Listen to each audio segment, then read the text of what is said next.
네, 대권 주자들 공휴일인 오늘도 바쁜 일정을 소화하면서 쉼 없는 대권 행보를 이어가고 있습니다. 네, 국회 취재기자 연결해 보겠습니다. 강은나래 기자. 네, 더불어민주당 문재인 전 대표는 오늘 서울의료원에 보호자 없는 환자 안심병동을 방문합니다. 보호자 없는 환자 안심병동 제도는 간병비 부담을 줄이고 일자리 창출에도 효과를 낸 사례로 평가받는데요. 문 전 대표는 환자, 보호자들과 간담회를 하고 앞으로 공공의료를 더욱 강화해서 시민에게 더 나은 의료 혜택을 제공하고 동시에 공공부문 새로운 일자리를 만들겠다고 강조할 것으로 알려졌습니다. 안희정 충남지사는 20대, 40대 주부들과 브런치 행사를 갖습니다. 최근 보육 관련 정책 행보를 이어가고 있는데요.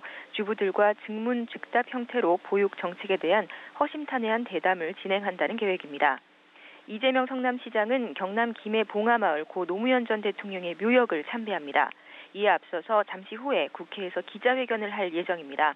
야권연합 정권 창출을 위해서 야권 협상을 촉구하고 동시에 범보수 정당과의 대연정은 안 된다는 점을 거듭 강조하면서 안희정 충남지사를 겨냥할 것으로도 보입니다. 국민의당 안철수 전 대표는 김대중 정부 시절 IT 정책을 이끌면서 정부와 혁신 1세대로 불리는 배수는 옛 정보통신부 장관을 만납니다. 안 전 대표는 최근 문 전 대표와 함께 4차 산업혁명 정책을 두고 선점 경쟁도 벌이고 있는데요.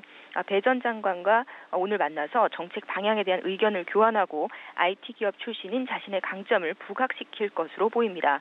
또 바른정당 유승민 의원은 오늘 당사에서 3호 공약인 청년 창업 지원 정책을 발표합니다.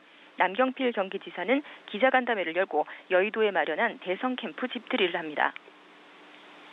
네, 대선 모드에 돌입한 각 당의 상황도 분주할 것 같은데요. 어떻습니까? 네, 새누리당 비상대책위원회는 오후에 여의도 당사에서 회의를 열어서 새로운 당명과 로고를 결정할 예정입니다.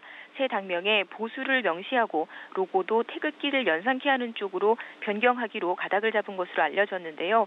조기 대선 가능성이 커진 상황에서 전통적 보수 지지층을 겨냥한 것으로 보입니다. 더불어민주당도 대선 준비에 박차를 가하고 있습니다.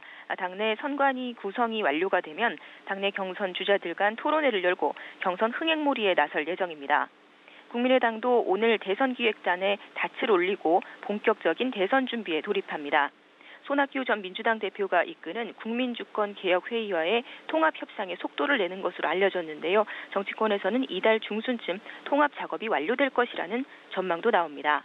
바른정당은 반기문 전 유엔 사무총장의 불출마로 범보수 진영에서 새롭게 주목받는 당내 두 대권주자 유승민, 남경필 의원의 지지율을 반등시키기 위한 필승의 전략을 고심 중인 것으로 알려졌습니다.